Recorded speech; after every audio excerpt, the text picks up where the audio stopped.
I think the macro level, I think there's a re-engineer of society because of it.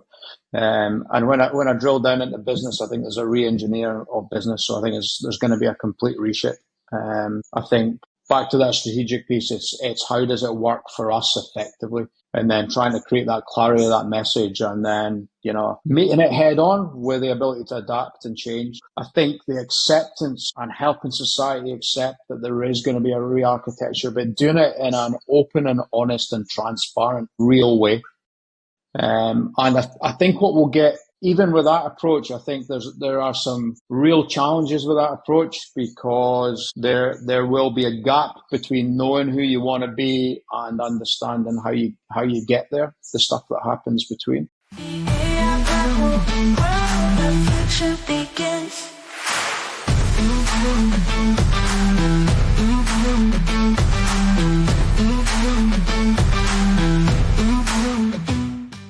Welcome to the AI Grappled podcast. I'm Kate vanderVoort, founder and CEO of the AI Success Lab. Today's guest is Neil Tunnah, former elite rugby coach, global leadership consultant, and founder of the Performance Chain Group.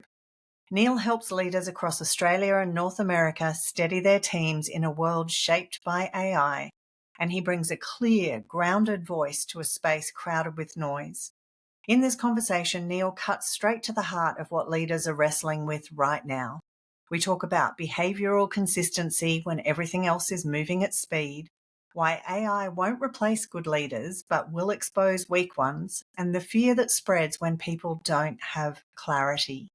Neil shares the human challenges organisations keep ignoring, the cultural gaps that derail AI adoption, and how lessons from elite sport still shape the way that he develops leaders today. Neil brings honesty, practicality, and a real people-first lens. Let's dive right in. Hi, Neil, and welcome to the podcast. Hi, Kate. Thanks for having me on. Looking forward to talking today. Let's kick off with you giving us a bit of your background. Who are you? What are you up to in the world? And maybe a little bit about your journey with AI before we dive into some of the deeper topics. Yeah, cool. All right. Well, who am I? I would answer that question differently probably 2 or 3 years ago. I would have told you what I do. But who am I? I'm a husband and a father. Two young girls. One's 12 and one's 9. So fundamentally, that's who I am, is trying to be a great role model for them and sort of help them facilitate their greatness, if you like. And then what I do is I'm the CEO of a business called the Performance Chain. We help businesses improve performance across the boards. Primarily and fundamentally, we're about helping people get the best out of themselves, or helping business get the best out of people. The AI one is very, very interesting, isn't it? And it's obviously exceptionally topical right now. So, like I said, we're fundamentally about people. So what we recognized a period of time ago was that the world's going to need some help in relation to people to navigate, transverse, dig into, understand the impact it's going to have on people, but also then how to engage people effectively in that change. So we found ourselves adding layers to our business as we go. We've always been a transformation or a performance improvement business. So we've actually gone through the process of working out that we actually need to create this layer of focus that helps business navigate some of the challenges that I'm sure we'll talk about today in relation to AI. Yeah, and I love that, because I always say this is a human transformation that we're going through. This is not a digital transformation. This is not a technology problem or challenge that we have. It's a human one. So I'm really looking forward to digging into some of those some of those things. So one of the first things I want to ask you about is, if we look at things like behavioural consistency as a mark of strong leadership, AI is just speeding up things like decision cycles and shifting priorities. How do leaders navigate that? How do you create steadiness, I guess, in an organisation when we're just barreling along at this breakneck speed? How are you working with that with leaders?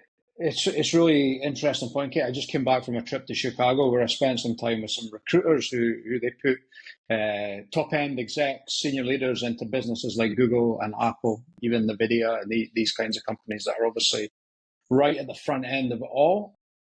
And, they likened it to the gold rush. They said everyone's doing something. They're not sure if it's right or wrong. They're just hoping they do something that delivers something positive at the end of it, which if you think about these guys that are operating at that level, that I'm not saying that's their mindset, but that's what they're seeing at that very, very top end, then it tells us a lot about the kind of chaos we're in at the world right now. So they're learning to navigate it from a leadership perspective. So when you dig into it, and this is where I start to recognize some of the similarities between what we do or have done in sport that we've taken to business, and now we're helping leaders navigate. Everything has to have a really, really clear why. And if you don't articulate the why in a way that people can understand, it's almost impossible to get the weight of numbers behind the movement. If people are left confused, it slows the entire organization down at an individual level, team level, leadership level. So again, from a leadership perspective, we are working with and encouraging leaders to create a really clear narrative, help your people understand why you're starting to implement AI. And you only have to look as far as the media, and you look at big consulting companies like Accenture. They let 7,000 people go, I think it was 3 or 4 weeks ago in the US, which is, relatively, when you work it out, it's about 1% of the working population for their business. However, it's still 7,000 people that are out of a job, and the narrative is that it's because of AI. So that it spreads like wildfire through business, where everyone goes, oh, AI is coming from a job at a really foundational level. So back to that leadership piece, you've got to create a really, really clear narrative around the reason that you're looking to bring AI into your business, how you're going to use it, how it's going to benefit the business and the people. And what kind of whys are you hearing from leadership? And are they able to convey the actual why, or are they having to make that more acceptable for their people? Yeah, and I think what we're learning is there's a lot of confusion at leadership level as well. And what I mean by that is there's no clear strategy around it. And the other piece is we live in a time where it's moving so fast that there are no deep held experience around AI strategy. So what they're doing is they're starting to rob strategic ideas from tech. Strategy in relation to historical tech. So you look at things like the internet, and you look at things like software, and you look at things like cloud and all that. We're starting to pull people from those spaces that have some experience building strategy around tech and implement it in that way. And I guess it's back to that. They're trying to navigate it. They're trying to get the right people that can help them tell the story. But then what becomes real? So we start to layer in the human components around trust. So is it believable? Are your actions and words aligning? Can your people see that, what you're telling them that it's going to be for is the real outcome? So we hear words, and it's typically jargon around, we're looking to become efficient. We're looking to become more profitable. We're looking to become it has to have an impact on the bottom line. We're hearing all that language from senior leaders, but there's another layer that needs to happen with the language around that, so that it lands in a place where people understand how it affects or impacts them. Now, some of the reality is, and it'd be great to get your thoughts on this as well, Kate, is some of the reality is that some of the businesses don't know. They're not really sure what impact it's going to have. Therefore, it's hard. Most don't. No. Yeah. So it's really hard to build a compelling story if you don't really know clearly what the impact is that it's going to have. So instead of looking 12 months down the line and saying this is what we need AI to do for our business, we're actually starting to work with businesses in chunked up components like sprints. Is how do you take a piece of it and implement it now, and what impact might that have? And can we navigate it the same way we do in sport from a week-to-week performance perspective? How do we implement review, twist, turn, change, implement more in review, but not just the impact that AI is having on the outputs of your business? Let's review how it's impacting the inputs, which are the people that are using it. Yeah, I mean, we find when we're working in enterprise that if people can't get past the fear, they surely can't see the opportunity. And I think one of the things that you've said that's interesting is that they're pulling people from cloud and tech and IT and compute. Yeah. That's all good and well for the tech build, but the tech build is actually the last piece. Yeah. And if you don't do that human piece up front, if you don't do that work to really shift the culture, because this is fundamentally going to change how we work as humans, how we operate as businesses. So if that piece is ignored, the tech means nothing, because people can't even embrace that opportunity. And it is a very American concept, but we often talk about, senior leaders creating an AI manifesto, which really talks to all of those points. And it's some kind of clear statement that talks about what's our approach. Are we going to replace humans with technology, or do we have a human-centered approach? And this is about augmenting and supporting what you do, et cetera, et cetera. I mean, I'm preaching to the converted with you, but that's certainly the same approach that we have. You're absolutely right. And it's like I guess the founding principle that we try and sort of work with business on is, how do we make the complex simple? And all that means is, how do we make it understandable?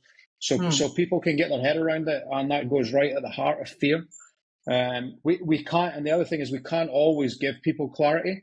So from a leadership perspective, let's front that. Let's step up and say, hey, we can't give you clarity right now, rather than trying to bumble our way through and creating this more questions than answers from people that compounds the fear. The human brain, as soon as you start layering in fear, the human brain will take 99.9% of us to a place of negativity about how it's going to impact us. So why not front our businesses and our people and say, hey, listen, we're trying this right now. We're actually not sure the impact it's going to have on our business in 12 months or 18 months, but we know we need to be trying something. And we'd like to take you on that journey. So here's how we're going to teach you to use it right now, and we're going to ask you to use it. We're going to ask you to feedback on how you're using it. How's it impacting you, from a skills perspective, but also how's it impacting you psychologically, emotionally? How's it making you feel? And as you get to know it better, how's that changing?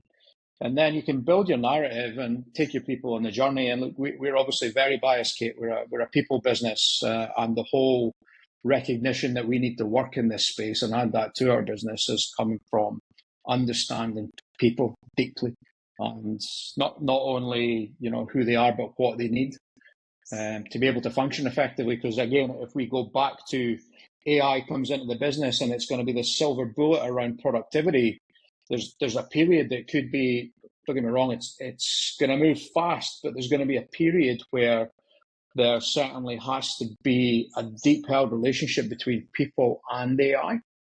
So if you think about that productivity as a business owner, if I introduce AI into a business and I create no clarity, I could end up with 12 months, 2 years, 3 years even, where productivity drops lower than it's ever been before. Then it becomes about survival for business. So we don't want to see business going in a place of having to survive because they haven't got this augmentation, like you use the language, between people and AI. They haven't got a strategy, and they're not effectively communicating through that process. Yeah, and I think it's one of the pieces that is still being missed in most places, is that the first place to start is actually just around general AI literacy. It's not deep capability, it's general. How did we get to here? What is this technology? What does it mean for me in my role? How do I identify in my role the pieces that are appropriate for AI? And a lot of it's still coming from the top down. This is our strategy. This is what we're going to do. And really, it's your frontline workers who know, once they understand how AI works, who will be the best to know how it's going to, impact their productivity. And so there's a real disconnect there, where there's a lot of work happening at a leadership strategic level, but not enough of that general AI literacy, one that helps to allay some of the fears. And they're not just fears about, is AI going to take my job? There's concerns about the environmental impact and about intellectual property and copyright and data privacy and protecting customers and vulnerable communities and all of those other things that you would be hearing as well. But I think that general AI literacy, which is the piece that gives people the confidence, that opens up people's minds to the potential of what's unfolding, is really important. Couldn't agree more. That education piece front end is absolutely crucial. But you said something that I thought was really interesting there, because all of our years working with people in business and sport, you see businesses that create this, the culture sits at top end leadership. We want our culture to be Well, that's great. If you sit in your ivory tower and you talk about what you want your culture to be, but you never connect with a foundational layer where, the bulk of people sit in your business, we call that foundational layer, and that crosses up and down between individual contributors and their leaders, and then sometimes the leaders of the leaders as well, as you climb up through that. But the bulk of your people, your culture will be whatever the bulk of the people want it to be. So if you are not connecting with them and designing your culture based on the wants and needs of the people, then you're never going to have a culture that drives the performance of your business. You're going to have a culture that sometimes it's like two magnets coming together. Well, we said we want it to be this, but we can't understand why they're not buying in and delivering that. Well, let's look at that logically. We are asking people to be something they've had no contribution in creating. Why would people want to go above and beyond and deliver any kind of, high performance, we could call it, if they don't understand it, they haven't been involved in creating it, and they certainly aren't contributing necessarily to the maintenance of it because of that. So there's a foundational level of work that needs to be done in relation to AI around culture, and then threading it through the culture. But like you said, from ground up, not top down. How do you address the elephant in the room? Because the reality is, as much as, particularly here in Australia, the narrative is we won't be replacing people with AI, the reality is that we are walking into a future where some people will be replaced by AI. Some roles will be replaced by AI. And some of them are not just frontline workers or foundation workers. We're talking, absolutely, those middle management, some of those things that once we start talking about strategy and decision making and all of the, the data and logic that can happen with AI in that piece. Because there's a lot of people that say, well, yes, we'll lose some jobs, but AI will create new jobs. But the reality is it's not going to be a net effect. And it's not necessarily that these people are going to be the people that are hired for these new jobs either. So how do you, because it is a real elephant in the room, and I find people are dancing around it, walking on eggshells, not wanting to address it. Is that something you just address up front and that you encourage leadership to address in some way? So and again, there's all these frameworks, leadership and cultural. How do you establish and build? There's all these frameworks in the world. We've landed on three things that make a difference. And number one is connection. So how well do I know my people? So if I understand my people deeply, and that's everything from back to this physical, emotional, psychological, their external world as well as when I say external, I mean external to business as well as their internal to business world. We have to get to know our people at I would say a granular level, way more so than we maybe do currently in the corporate world. Now, I think, and I've said this on a couple of podcasts now, I think in sport we recognise another layer of cohesion that's required to be able to challenge and push the best out of each other. I still think business has quite a lot of work to do in understanding how powerful deeper levels of connection can be for your organization. So the first one is connection. So we have to make sure that we connect with the people in the organization in a way that they feel like they're cared about. So they're not just a number. The second part is it's our job to create clarity for them. Why is it our job to create clarity for them? Because clarity creates confidence. When people have the grey removed, they then have the opportunity to step forward with clarity and with confidence. And the last one is we have to be really, really consistent. So the encouragement is, if you don't know, front it. If you're unsure, front it. And if your connection with your organization and your people is strong enough, they'll actually respect that you step forward and say, there's change coming. We're not sure what that change is. We are navigating it because we are a business that still has to be here in 12 months, 24 months, 48 months. There's a lot of uncertainty in the world right now, but we are working through how to formulate a plan. Then I think that piece, this is where I really respect the businesses that aren't human-centered, that just front it and say, hey, listen, we're about speed, we're about tech, we're about value driver, we're about prepping for sale, whatever that may be. If you front that and you have that and you're open about that, then there's a certain level of respect around that. I don't have to agree with it, but I understand it. Yeah, and I think if they can, for those that believe it and that truly do put the humans first, they can hand on heart say, we are going through this AI transformation. That's not optional. That is a part of where our business is going. Yeah. And we will provide you every opportunity to educate, retrain if that's what's necessary to find a way to help you navigate that.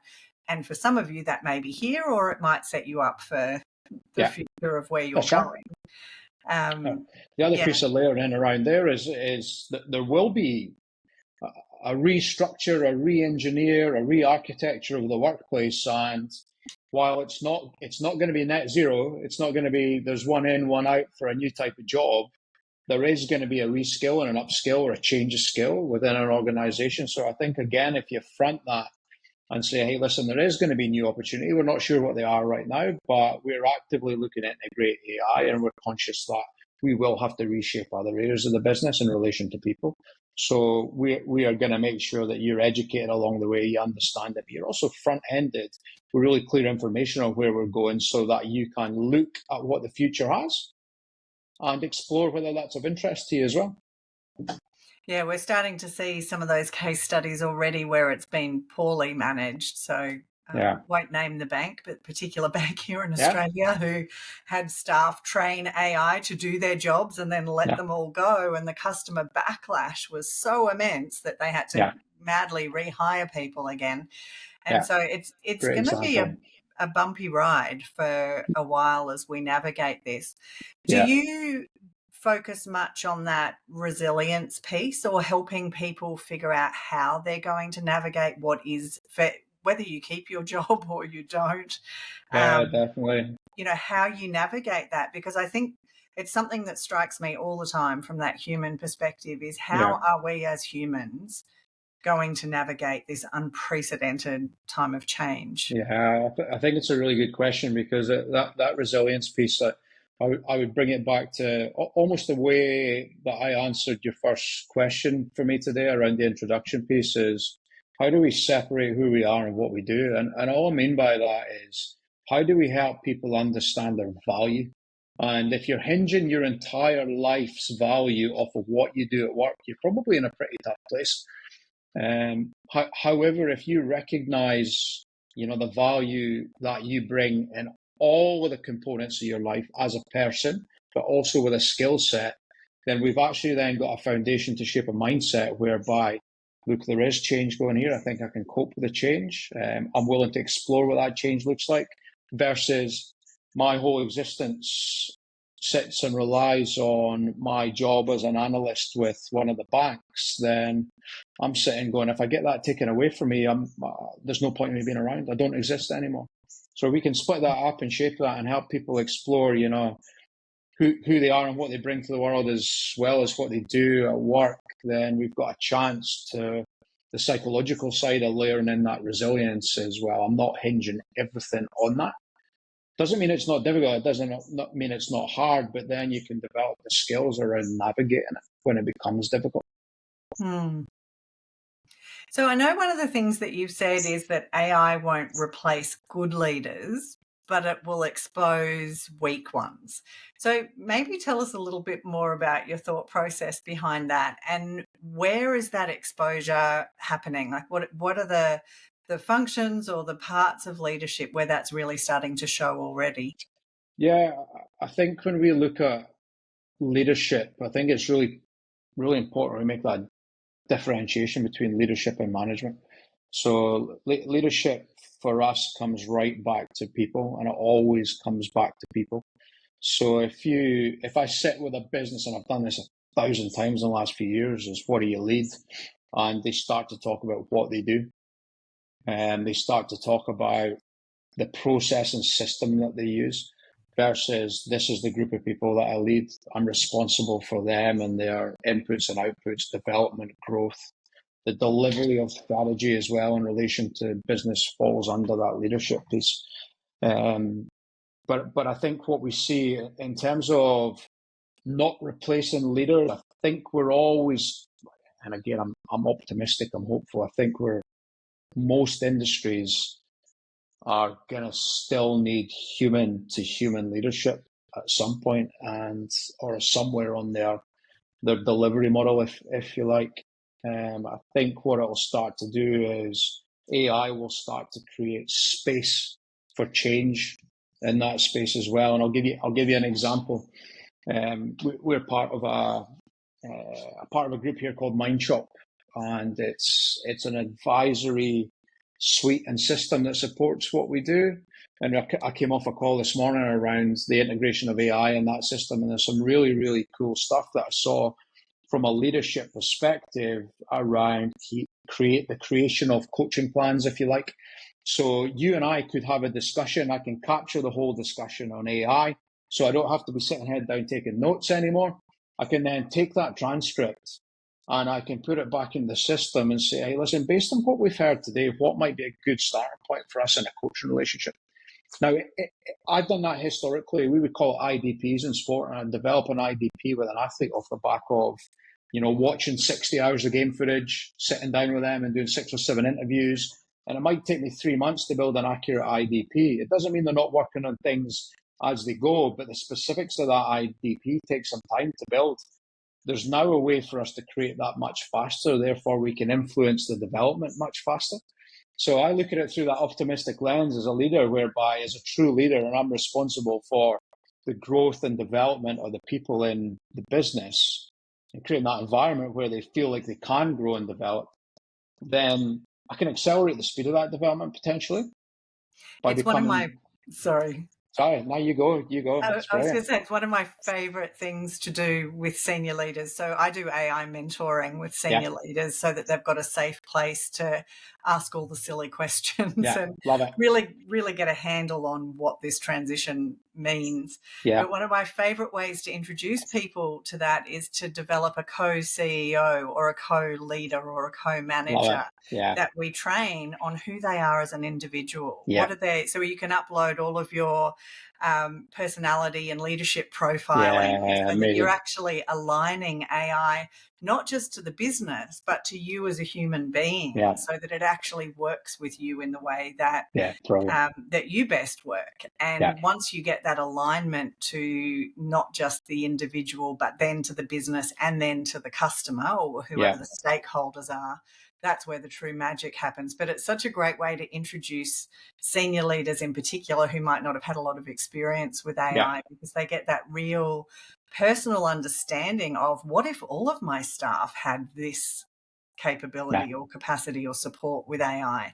And I think it's interesting because one of the other things that a lot of businesses are not doing is differentiating between general AI usage, where we're not putting in company data, we're not exposing our systems and processes to external platforms, but we can do 80% of a job in these incredibly powerful platforms without having to navigate the whole red tape IT risk.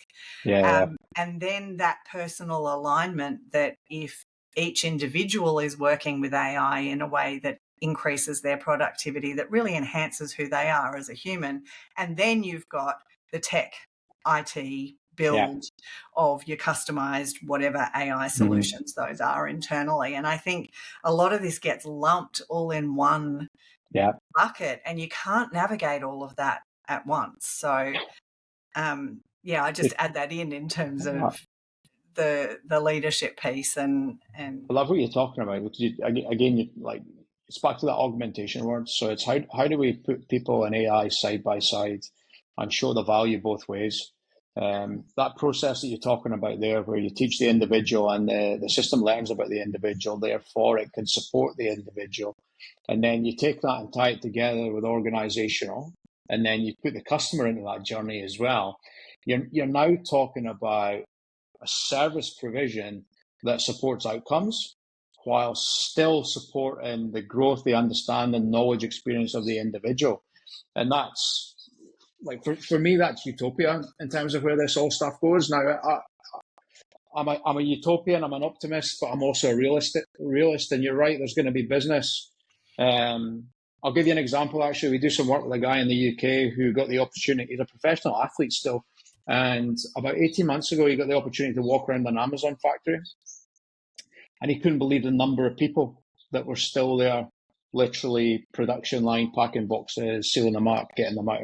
The place is absolutely rammed with people working. And he's gone back recently this year, and you've literally got humanoids packing boxes. Well, Amazon's just laid off 30,000 people. Yeah. So you've got the replacement of people who have been critical to the service of their business for a long, long time, and then it's just like gone. And we've got these robots that are in now doing the work that they were doing. So that's where I think, again, not to keep coming back to this fear, because I think it's way more complex than just fear, but the stories that we see in the media, thanks to the media and their choice in the creation of, what they want to peddle at times, but it does put it across the messages. It could be coming for your job. So I think when you're talking back to that augmentation piece, if we can create, and that's certainly our MO as a business as well, is to help remove some of those barriers. Therefore, how do we bring them together and teach them to function together? And I think there's a hope there's always going to be a space in business to work at that level with it. There's definitely going to be a reshape, and it is scary, and that's cool. It is scary. Let's front that a little bit, and let's go back to how do we create the clarity that helps people at least navigate what they're going through. And I think one of the pieces, you spoke about confusion earlier, one of the pieces that's really confusing for a lot of leadership and therefore the whole organisation is often things are done the way they've always been done, and a huge amount of data and research has gone into workflows and processes, and we do them that way because they're highly optimized and it fits our business, et cetera, et cetera. AI doesn't always just sit comfortably on top of that. And so how are you addressing, because fundamentally people need to approach this with an open mind and a willingness to potentially completely change workflows and processes that have always been that way, because in order to maximize AI, you can't just do it the way that it's always been done. The data might not be available. The data might be in so many random places that it's not accessible. How do you, because it's a challenge, you've got to challenge the assumptions that sit there. How are you approaching that in your work at the moment? Yeah, it's a great question. Again, what we've done, and when we've sort of changed direction or layered in what we're trying to do in this space, is we recognise the need to bring some expertise in. So we brought a guy who's based just outside DC in the US, someone that I've known for 15 years. And, I would trust him with my kids, to be honest, but he's got this expertise and this background in what he calls himself a systems engineer. But what it is he's come in for us and built this front-end diagnostic stroke analysis that is a framework that can be tailored to suit the needs of the organization around their leadership, their system, their process.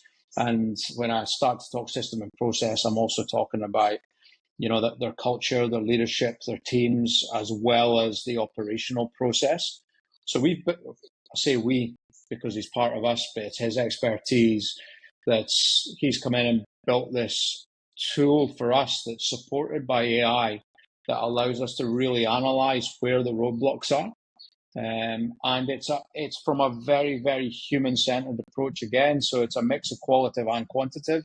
So there's some surveys that throw things up that we then have to layer in interviews and go and sit down, and they help us better understand their process. So when you engage them deeply in that process from a human perspective, they share more, they open up more. You can address some of the things that they're giving you from a challenge perspective.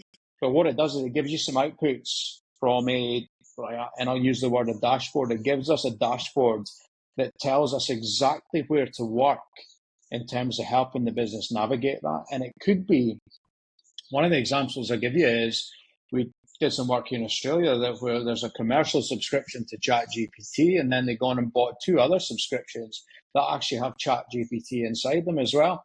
And so you look at it from an efficiency perspective, but you look at it from an efficiency perspective from a dollar's value. We bought 3 subscriptions in the same thing.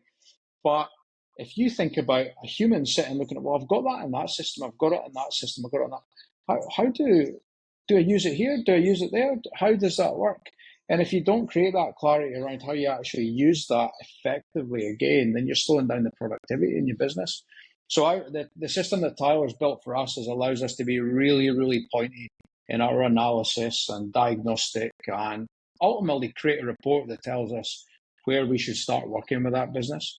And what we've done commercially with that in our business is gone, we're actually going to give that away to the businesses that we want to work with. So let us run this front end compass for you, that we call it, and we'll show you how we think you need to work in this space that helps you get some traction quickly. Oh, we need to talk about that offline.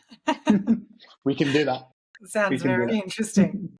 Now, I want to go personal for just a minute, because you did a lovely segue there by mentioning kids. I also have a 9 and a 12-year-old. Well, she turns awesome. 12 next week, so okay, she's 12. Brilliant. What are your thoughts about the world that they're growing into? What are your fears and concerns, I guess, for young people who are growing into this, well, growing up in this transformation or in this time? And then what are your hopes and dreams for what that might look like for them moving forward? Yeah, we could record a podcast on this for about 3 hours. I think, I'll go right back to, I became a father when I was 32, and it changed me profoundly, Kit. I was always a bit of a larrikin, happy-go-lucky. I always had a career, but I was never, I would say the direction and the purpose probably wasn't there. And I'm careful hinging my entire purpose on my kids and my family and my wife. But look, the reality is, for me, it changed me so much that's where it is right now. And listen, I'm quite happy at front as well. My purpose in life, right, and again, I think it changes over time, but right now is to facilitate the greatness of my kids. So therefore, how can I influence the world that they're in? And what I mean by that is our family, their surroundings, the schools they go to, the interactions they have socially, all that kind of stuff. But then when we sit outside of that, we're fortunate that we work so much in that human-centered space that I'm looking at, what do we need to do to impact the working world? What do we need to do to impact the environments and mindsets of leadership now, leadership in the future, so that, our kids walk into a world where they feel valued, they feel like they can contribute, they want to contribute, to a high level. And that's everything from family to community to school to surroundings to workplace, everything they have an interaction with, how are they leaving a positive impact on it? So that's my North Star in terms of driving what I do and the way I do it. I don't know about you, but I am incredibly grateful that the social media ban is coming in prior to our kids hitting that age. But how are you approaching their exposure to AI? Is that something that your kids are familiar with? Have you introduced them to AI? I've introduced them to it in a sense that I am educating them on how we use it in the business. Mm-hmm. So I do about 2 days a week from home. When I'm in the country, I try and make sure that I spend time taking them to school or picking them up from school. And we're fortunate now that I have that flexibility that I can do that, and then I can work later on at night again. So there's always that opportunity to connect with them and talk to them about what I do, the way we do it, and the impact we're trying to have. So I let them see it and feel it through the lens of how we're using it effectively to help with our business. I think I'll go back a stage to something you touched on there, is the school piece and the ban on social media. Our 12-year-old goes into year 7 at a high school in Adelaide next year, and they have to hand their phones out the door every day. And as soon as they told us that, I've got this smile on my face going, how good is that? It's brilliant, because it's an opportunity to teach them the importance of, I guess, if you look at phones and social media and stuff like that, I see it as a tool, right? I see it as something that can help enhance. And I'm also acutely aware of the pitfalls of it as well. But for school to put those boundaries, and therefore, then the laws lead in those boundaries around social media and age and everything like that, it's part of the father in me is a little bit of protectionism, obviously, but I think it comes back to fundamental. How do we educate them on how to use it effectively and benefit themselves. It doesn't happen if they're just allowed to run wild with it and they're given it and you go and be whatever you want to be. I think societally, I think it's great that we're looking at what are the boundaries because, again, you got a daughter that's heading for 12 and the awareness that they have and the emotion they have around the way they're changing and the fragility of that. To be logging onto Instagram and see all these fake perfect worlds all the time, it's socially irresponsible at best. That's probably the best way to put it. Yes, well, it will be. I'm just incredibly grateful that I can say it's law. You can't use it yet. That's right. But it will be interesting to see here in Australia how the government approach regulation around AI, because we still have, particularly in our educational institutions, there's still a bit of a AI is cheating mentality. And I think until the education system catches up to how can we really use this in positive ways to support students, they're not being exposed to it at school yet, but they will be before too long.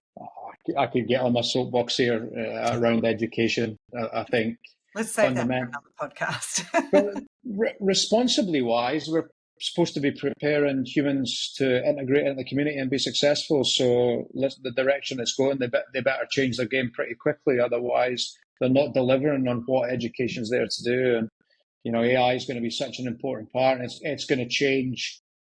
Not only what people do and the way they do it, it's going to change and should change the way that people learn as well. And the requirement for knowledge is going to retain knowledge. The requirement for that's going to change. So how's education going to shape that?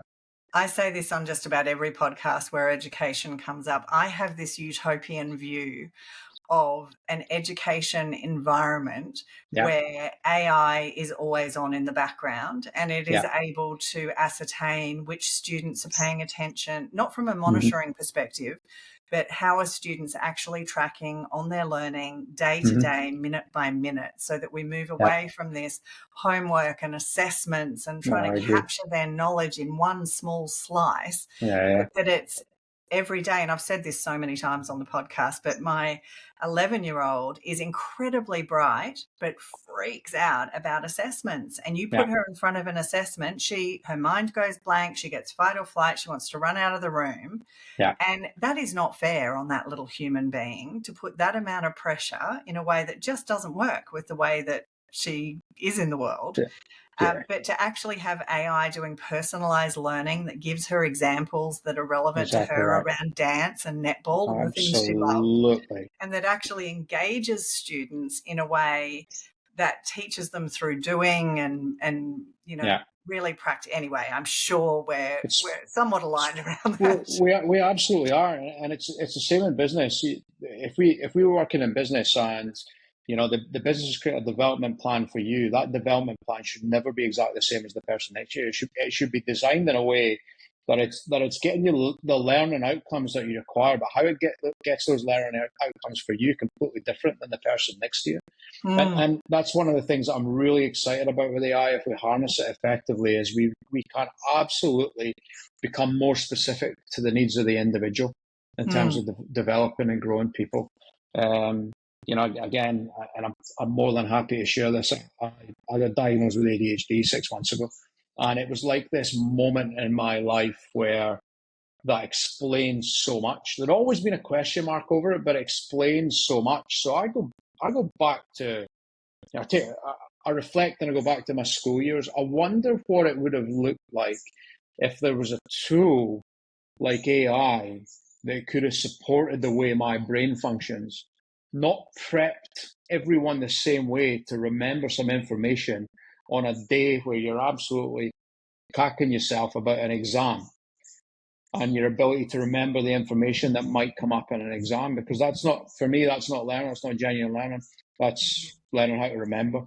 That's forced remember, it's forced, I can remember this bit of data, therefore I can pull it forward and process it. Learning's about behaviors and retention of behaviors that deliver outcomes, and so it's all about action as well as this moment where you have to bring it from your brain and put it down on a bit of paper or inside a document. And I think back to the AI piece, I'm excited about the potential it has to positively impact people in that way. Well, I think it's one of the things, and I don't have an official diagnosis, but I am 100% sure that there's a diagnosis in there somewhere, me, based on the 300 tabs I currently have open on my computer. But that's what I love most about AI is finally there's something that I can just dump everything into, and it gives me this beautiful structure and, you know, step by step, and the ability to actually complete things. That, because I'm great at starting things, but to actually complete things and to master skills that I have never been able to really dedicate enough time and energy and focus to. And the ability to do that now. So it's not just our kids. I think if our workplaces could also have that same approach, that's, you know, that's a future worth looking forward to. Absolutely. Game changer, isn't it? Game changer. So speaking of that, as we start to wrap up, because we could talk for days, I'm always interested for people that are working in this space. You know, the hill that we stand on and look out ahead is getting smaller and smaller. It's very difficult to see. Even the futurists are a bit foggy about what the future looks like. But as you stand on the hill, however high that is, what do you see coming? How do you think this is going to play out? You know, obviously we're both optimists, but also realists. How do you think this is going to play out for leadership, for workplaces, for humanity? You know, just the small questions. I think the macro level, I think there's a re-engineer of society because of it. And when I drill down into business, I think there's a re-engineer of business. So I think there's going to be a complete reshape. I think back to that strategic piece, it's how does it work for us effectively, and then trying to create that clarity of that message, and then, you know, meeting it head on with the ability to adapt and change. So I think the acceptance and helping society accept that there is going to be a re-architecture, but doing it in an open and honest and transparent, real way. And I think what we'll get, even with that approach, I think there are some real challenges with that approach, because there will be a gap between knowing who you want to be and understanding how you get there, the stuff that happens between. So to bring it back to, you know, that high level, there is going to be a complete reshape, and I think we've got to learn to help work society understand better what that is. And I touched it a little bit earlier. We look at social media, we look at media, and, you know, whether it's the data center component and ability to energize what's coming, whether it is we're putting data centers on the moon because geographically don't have enough space on the land for them, whatever that is, all of that is creating grey quite deliberately, because I think what happens is there's a commercialization of fear as well. So when we look at the media and we look at the big companies that are creating this, I think there's a deliberate strategy, because they're trying to make people feel like they need something rather than the something that will work for them. So that, you know, I guess that moral compass, that ethical compass that comes along with this, we're really excited about being able to help business distill the need to be open, honest, and transparent around it. And sometimes we know what we're doing. Sometimes we don't have a clue what we're doing. So to bring it right back from that high level to that granular level, I'll go back to our 3 C's around how are we making sure that business are connected, how are we making sure that they're creating clarity. And it's just such an interesting time. It's moving so fast. How are we connecting? How are we continuously creating clarity? And when it changes and we get it wrong, own it as well. Stems, hey, we got that wrong, so we're changing direction. Amazing. Thank you so much for your time today, Neil. Now, if there is anything that the world needs now, it is people like yourself guiding organisations and leaders through this time. So how can people reach out and connect with you, or where would you like them to go? Yeah, I think LinkedIn's the best bet, Kate. You can find me on LinkedIn at Neil Tunnah. You'll see Performance Chain in there as well. And look, thanks to Marissa who booked us in today, I've become 100% better with social around the business, and what I really mean is LinkedIn.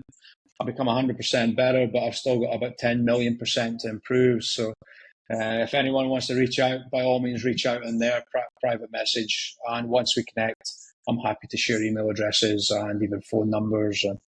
And every connection allows us to build connection, but also build knowledge about what's really happening out there in the world. Fantastic. And we'll include that link in the show notes for people as well. Excellent. Thank you so much, Neil, for sharing your wisdom and your expertise and your, I really always appreciate the vulnerability that can happen in these conversations where people just say, hey, we don't always know, or these are the things that are coming to mind at the moment. So thank you very much for your time today. I've enjoyed our conversation. Thanks, Kate. Appreciate the opportunity to chat, and all the best with the rest of the podcast, and keep well. Thank you. Thank you for tuning in to the AI Grapple. If you enjoyed this episode, please share it with your friends and colleagues and subscribe on your favourite podcast platform. We would love to hear your thoughts, so reach out with any questions or comments about the show. Until next time, keep grappling with AI and stay curious.